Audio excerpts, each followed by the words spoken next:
Halo teman-teman, selamat siang. Sekarang tanggal 8 Desember 2024, hari Minggu teman-teman. Weekend. Ini sekarang jam 11 lebih 5 menit teman-teman. Lagi pada ngapain nih di weekend ini, hari Minggu, sebelum besok kita menghadapi Monday ya teman-teman, Monster Day ya. Biasanya anak-anak kantoran tuh paling malas tuh kalau sudah besok Senin gitu ya kan, pengennya Sabtu terus, Minggu terus gitu ya. Tapi kan harus tetap bersyukur teman-teman, selagi kita masih diberikan pekerjaan.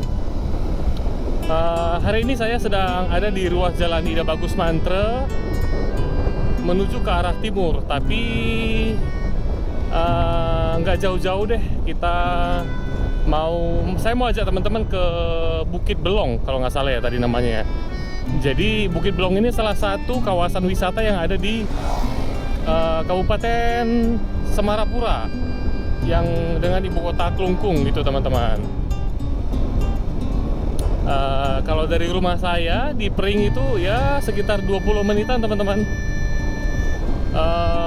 Saya nggak pernah sih ke perbukitan yang ada di Kabupaten Semarapura ini atau di kota Klungkung ini. Makanya sembari saya mau nyari makan siang nih untuk istri, kebetulan anak sama istri lagi di rumah, ya udah kita sebelum beli makan siang kita coba dulu jajal seperti apa sih kalau Kabupaten Semarapura itu kawasan wisatanya seperti apa gitu kan. Nah, sambil kita menuju ke sana yang jaraknya sekitar 20 menitan, sekarang saya mengendarai Vario 160 tipe ABS tahun 2022 akhir teman-teman. Motor ini saya jual, jadi sebelum saya posting, saya mau ajak jalan-jalan dulu. Saya mau rasakan bagaimana impresinya, kesan saya mengenai Vario tercepat yang pernah ada. Asik. Memang tenaganya puas teman-teman. Wih, ini mantap lah. Kalau untuk tenaga, nggak ada komplain saya teman-teman mengenai tenaga ini Vario. Motor ini saya dapat ini tahun 2022 akhir ya, di kilometer berapa nih? 19.900, wih, nggak salah nih. Ya teman-teman, kilometernya 19.900 itu.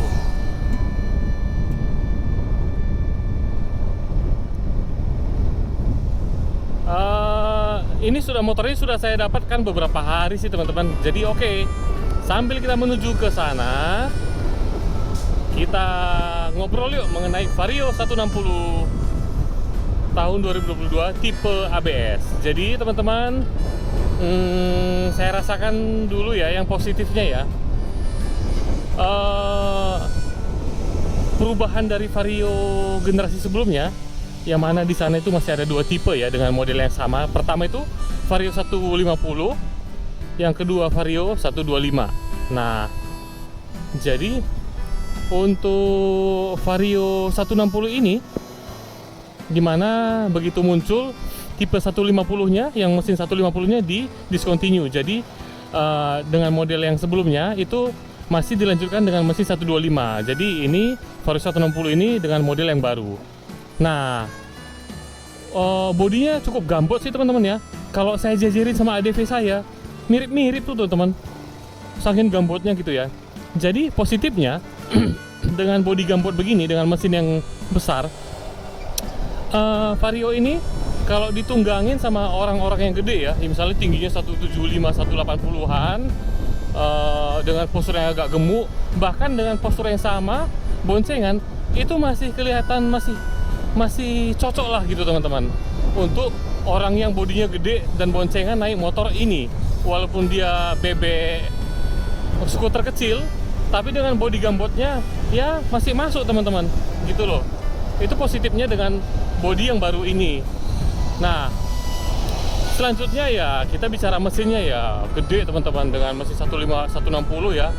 Di PCX saja ngacir, apalagi di motor Vario ya, yang notabene bobot motor ini dengan PCX itu di atas 10 kg gitu ya teman-teman ya, dengan bodi yang lebih kecil juga gitu. Jadi untuk larinya enak sih teman-teman, nggak ada komplain, dan ini top banget.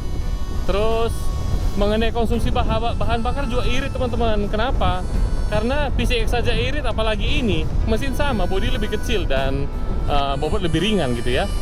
Oke, jadi untuk yang lain-lain yang berbau teknis saya nggak usah jelasin ya teman-teman. Sekarang saya langsung ke minusnya aja teman-teman, gitu loh.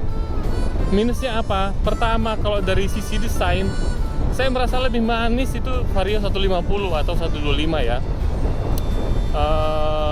Lebih luxury, lebih manis, lebih mewah, dan timeless teman-teman. Kalau yang ini agak robotik dan ya sedikit membosankan, asik gitu ya. Ini pendapat pribadi teman-teman. Kalau teman-teman punya pendapat lain ya silahkan, kan seleranya beda-beda ya. Jadi selain itu, nah kalau desain kan subjektif ya teman-teman. Saya mau bicara mengenai kualitas teman-teman. Saya rasa ini objektif ya. Jadi kualitas material dari Vario 160 ini sepertinya agak menurun teman-teman dari Vario 125 old gitu teman-teman. Kenapa menurun? Waduh teman-teman, ini kan Vario generasi terbaru ya gitu ya. Pasti adalah evaluasi dari generasi-generasi sebelumnya. Tapi kok kualitas materialnya menurun? Dari mana menurunnya? Pertama, plastiknya gampang peot teman-teman. Yang kedua, ini yang saya rasa paling parah itu ya bunyi rattle teman-teman di jalan rusak. Waduh, itu seharusnya nggak terjadi di motor-motor keluaran terbaru ya, karena notabene masih seger gitu ya. Kok bunyi rattle gitu? Jadi apa ya? Menurut saya sayang sekali. Kok hal-hal kecil sih menurut saya ya.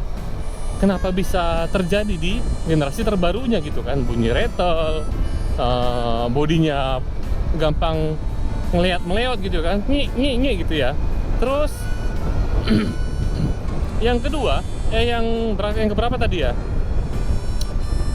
Pertama body ya, yang kedua body, desain. Yang pertama kurang, nggak semanis yang sebelumnya. Yang kedua bodinya, materialnya kurang padat ya, meleot ya bodinya ya, kurang bagus lah materialnya. Yang ketiga itu bunyi rattle. Yang keempat teman-teman, yang keempat ini juga seharusnya ya begini sih teman-teman. Suspensi motor ini keras teman-teman. Jadi oke lah, mungkin pendapat dari perusahaan atau dealer Honda mungkin ini bisa menunjang performa ketika di jalan. Iya, jalan mulus. Sementara kan jalanan di Indonesia kan nggak 100% mulus kan, bikinlah 80% mulus. Kita kan masih menghadapi jalan-jalan sambungan yang halus, kadang sambungan kasar, jalan-jalan berlubang gitu kan. Itu masih ada di Indonesia teman-teman. Dan dengan suspensi motor ini, suspensi bawaannya itu sangat mengganggu teman-teman. Itu sangat mengganggu. Kenapa Honda tidak mempersiapkan motor ini dengan suspensi yang nyaman? Jadi ketika nanti ketemu pembeli yang pengen suspensi yang lebih stiff agar menunjang performa, ya itu terserah mereka gitu kan. Yang penting motor ini dihadirkan dengan suspensi yang nyaman. Jadi pasarnya lebih luas teman-teman, ke anak sekolah, anak kuliah, anak kantor, bahkan bapak-bapak, ibu-ibu yang mungkin umur 40-an sudah ada sakit-sakit pinggangnya, masih cocok sama motor ini teman-teman, dengan suspensi yang lebih lembut. Tapi ini kasar teman-teman suspensinya. Nah itu sangat saya sayangkan sekali teman-teman. Jadi kita ketika membeli motor ini dan kita mengharapkan motor yang nyaman, suspensi yang nyaman, mau nggak mau kita harus mengeluarkan budget lebih untuk beli suspensi. Yang mana itu suspensi depan dan belakang teman-teman, bukan salah satu aja. Terlebih-lebih suspensi sekarang kan nggak murah teman-teman ya. Apalagi yang nyaman dan dengan durability yang bagus, saya rasa wah sudah menyentuh harga jutaan gitu kan. Jadi ya begitulah. Jadi menurut saya ada 4 kekurangan. Satu lagi lah teman-teman kekurangannya biar pas 5 ya. Satu lagi kekurangannya adalah di tipe ABS ini Honda meninggalkan fitur parking lock ya teman-teman ya, di sini nih yang sebelah kiri, yang mana kadang-kadang itu berguna teman-teman untuk keseharian kita. Misalnya kita mau ke mana ya, misalnya lagi belanja jajanan di pinggir jalan, jajanan pasar kan, atau beli cendol di pinggir jalan, yang mana misalnya kita nggak mau turun dari motor, Pak bungkus 1 gitu kan.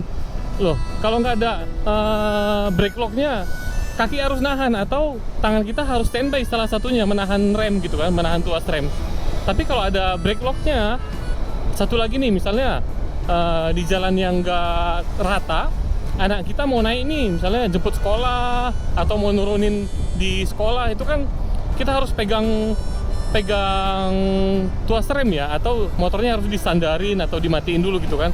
Jadi menurut saya banyak keperluan-keperluan sehari-hari yang bisa sangat dibantu dengan kehadiran brake lock sistem itu teman-teman. Gitu. Jadi 5 itu menurut saya ya sangat mengganggu dan sangat disayangkan untuk motor dengan keluaran terbaru seperti ini teman-teman. Menurut saya ya, dengan kelebihan dan kekurangannya, kelebihannya juga memang bagus sih, sangat riskan ya perubahannya di sektor mesin, tapi malah jauh berkurang dari generasi sebelumnya, seperti di sektor kenyamanan, di bunyi rattle tadi, di suspensi ya, gitu teman-teman. Kalau desain ya oke lah, kita masih terima asalkan tetap nyaman gitu kan. Ini sudah nggak nyaman, desainnya nggak sebagus yang sebelumnya, materialnya juga nggak sebagus yang sebelumnya, terus bunyi-bunyi rattle-nya, waduh. Gitu sih teman-teman, menurut saya ya. Itu kembali ke pendapat pribadi teman-teman sesuai dengan kebutuhan masing-masing. Gitu teman-teman, karena banyak juga sih yang lebih mengedepankan performa, kan oh yang penting mesinnya buas gitu. Bisa, saya kan sehari-harinya kan jalanan kantornya kan kebanyakan jalan bypass gitu kan, jalan yang lurus, yang lebar, jadi saya cuma butuh motor yang kenceng gitu, yang irit. Ya ini jawabannya kalau kalian nggak peduli dengan kenyamanan gitu kan, gitu loh teman-teman. Kita masih berapa menit lagi ya menuju ke Bukit Belong. Woi, masih 13 menit teman-teman. Masih 13 menit menuju Bukit Belong di Kabupaten Semarapura. Sekarang di Bali ini teman-teman, di mana-mana pembangunan Indomaret, Alfamart itu luar biasa. Nggak hanya masuk ke Banjar-Banjar teman-teman, nggak masuk ke desa-desa, tapi udah ini loh, sepanjang jalur lintas itu pembangunan Alfamart, Indomaret, Minimart gitu ya teman-teman, luar biasa pembangunannya. Ya ada sisi positif negatifnya sih teman-teman, itu ya. Ini kalau kita ke kanan nanti kita ke Pantai Lepang teman-teman, Pantai Lepang.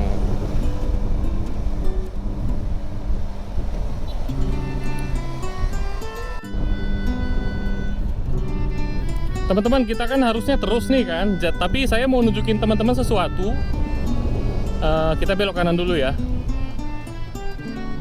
Kita belok kanan. Saya mau ajak teman-teman nih ke sini, ke Jembatan Merah teman-teman. Ini di Kabupaten Kelungkung juga teman-teman, nggak jauh dari rumah saya. Posisinya sebelah kanan, dia di pesisir pantai. Nih pintu masuknya. Ini adalah kawasan yang konon katanya sih kawasan kebudayaan ya. Saya juga kurang tahu konsepnya apa nanti tempatnya ini. Soalnya sampai sekarang belum jadi-jadi, belum kelihatan goalnya gitu teman-teman. Tapi walaupun goalnya belum kelihatan, seperti apa nanti konsepnya,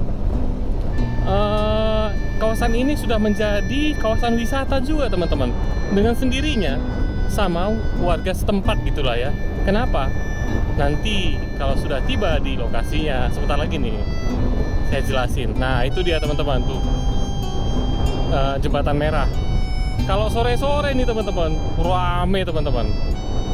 Bahkan di sini nih, kawasan ini kan lurus nih kan, halus jalannya, banyak yang balap liar juga. Nah itu yang jeleknya teman-teman. dibuat menjadi hal yang negatif untuk anak-anak remaja gitu ya. Jadi bisa berbahaya bagi pengendara lain gitu loh. Nah ini teman-teman, kawasan Jembatan Merah nih, katanya sih seperti konsep kawasan kebudayaan gitu teman-teman.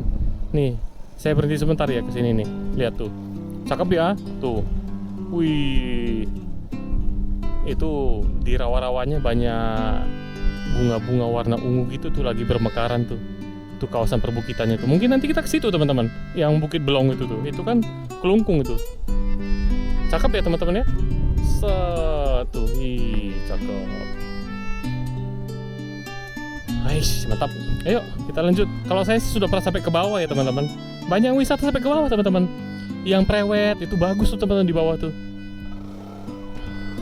Saya karena naik motor ini saya agak malas ke bawah karena medannya berbatu-batu kan. Jadi kurang proper. Kita lanjut ke atas teman-teman. Nah di sini nih, di sepanjang jembatan ini kalau sore tuh rame teman-teman. Dan kita bisa melihat laut tuh dari sana. Kita lihat ya sebelah kanan. Oh ini sisi kanan dulu deh. Saya liatin ke teman-teman tuh. Walaupun siang-siang sudah ada yang jualan sih. Nih teman-teman, coba lihat tuh, cakep banget kan? Swih. Tadi kita ngeliatin Pantai Lepang sebelah sana tuh, ya satu kawasan lah, satu pesisir. Di sini banyak yang prewed, sapi-sapi biasanya banyak berkeliaran tuh di bawah makan rumput. Wah ada mobil tuh, cakep ya. Pemandangannya indah sih. Jadi nggak salah kalau dengan sendirinya jadi kawasan wisata gitu bagi warga setempat kan. Kita ke sisi kiri ya. Saya liatin ke teman-teman sisi kirinya. Nah, pemandangannya seperti ini. Kalau kita tadi tetap lurus, kita akan melewati jembatan yang panjang tuh. Kelihatan ya, tuh. Kalau kita tetap lurus, ada yang mancing, ada yang nyuci motor tuh di sana. Sapi-sapinya kelihatan kan? Tuh ya. Kita lanjut ya teman-teman. Kita lihat dulu berapa menit lagi. 7 menit teman-teman. 4,2 kilo. Oke. Nih kan ada yang gelar tenda malah tuh, jualan di siang hari. Panas juga sih teman-teman, tapi ada aja tuh yang nongkrong. Di mobil gini juga ada kan tuh.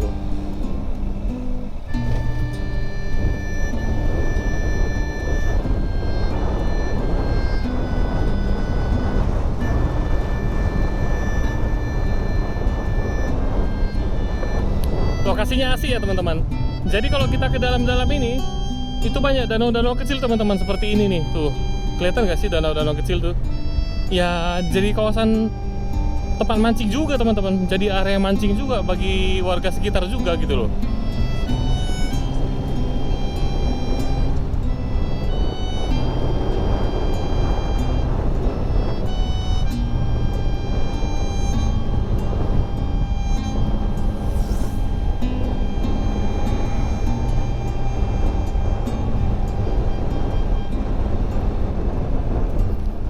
Beberapa hari ini teman-teman, di kota Denpasar itu macetnya luar biasa teman-teman. Di minggu-minggu pertama bulan Desember ini, saya nggak tahu apakah wisatawan sudah mulai berdatangan apa gimana, tapi macetnya ya tidak seperti bulan-bulan sebelumnya gitulah. Jadi ingat sama Jakarta saya gitu loh. Saking macetnya.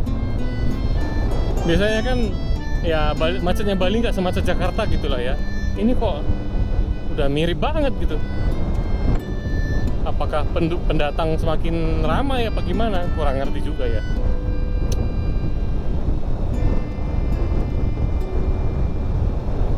Yang pastinya kalau memang pengen merantau ke Bali ya usahakan teman-teman misalnya punya pekerjaan atau punya keterampilan, kemampuan ya jadi warga yang baik lah teman-teman ya, biar Bali tetap kondusif gitu kan, Bali tetap produktif dengan walaupun penduduk pendatang tetap dengan punya kemampuan lah gitu ya, dengan kemampuan profesional. Ini saya bingung nih, ini terus apa enggak ya? Bingung saya. Oh, hijau ya?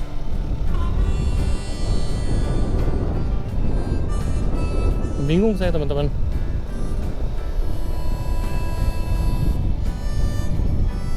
Oke, kita lanjut teman-teman.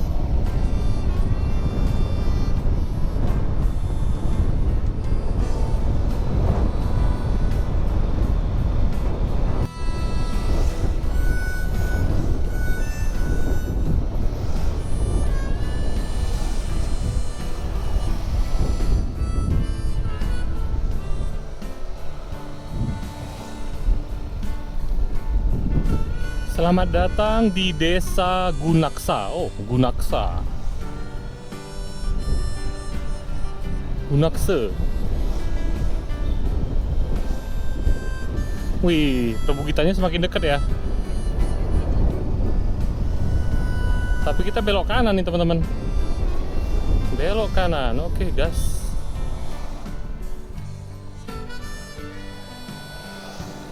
Belok kanan.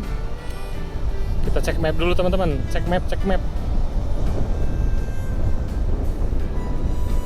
Di sini sih 550 meter lagi teman-teman.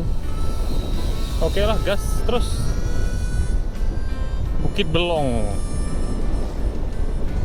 Kadang-kadang kan map sini nggak selalu tepat sasaran ya teman-teman ya. Apalagi untuk kawasan wisata yang belum terlalu terkenal gitu ya. Bukan berarti mengerdilkan Bukit Belong ya, tapi beberapa hal bisa terjadi seperti itu di Google Map.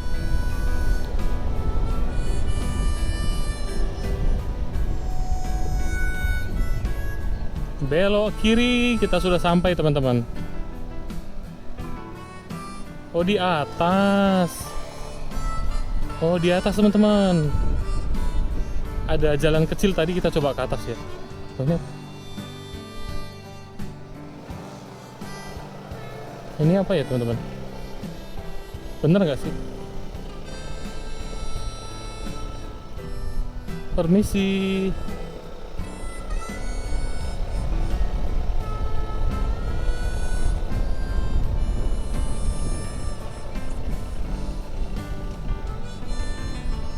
Wih, ada yang nanjak lagi teman-teman. Kita lihat lagi. Walah. Ini sudah buntu nih teman-teman.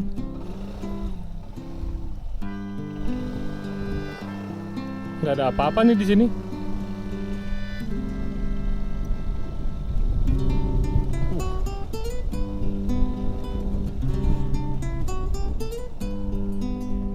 Nah, mungkin ini kali maksudnya ya teman-teman ya. Tuh. Ya, hamparannya kelihatan seperti itu teman-teman. Kelihatan pantai selatan juga. Mungkin ini kali ya Bukit Belong ya teman-teman. Indah sih. Ya, kalau nyantai di sini kan pakai kursi lipat ya. Kursi camping begitu. Wih, mantap banget nih teman-teman. Keren ya. Hanya sayang kurang penataan ya. Coba di tata ya kiri kanan jadi lebih rapi ya, pasti cakep banget. Baru ada yang dagang di sini kalau boleh ya. Oke lah teman-teman, itu kelihatan tuh jalan bypassnya tadi tuh. Oke teman-teman, jadi segitu aja lah video singkat saya mengenai Vario 160 ini tipe ABS tahun 2022. Saya begitulah sambil perjalanan dari rumah saya di Pring menuju ke mana ini, ke Bukit Belong ya teman-teman. Terima kasih sudah menyaksikan video ini. Mohon maaf kalau video ini kurang memuaskan teman-teman, kurang sesuai dengan ekspektasi teman-teman. Mudah-mudahan bermanfaat lah videonya ya. Mohon maaf kalau saya ada kata-kata yang kurang berkenan. Semoga kita semua sehat selalu semangat dan tetap berusaha selagi kita diberikan kesehatan. Jangan pernah putus asa. Oke teman-teman, jangan lupa berlibur dan tetap bersyukur. Sampai ketemu di video selanjutnya.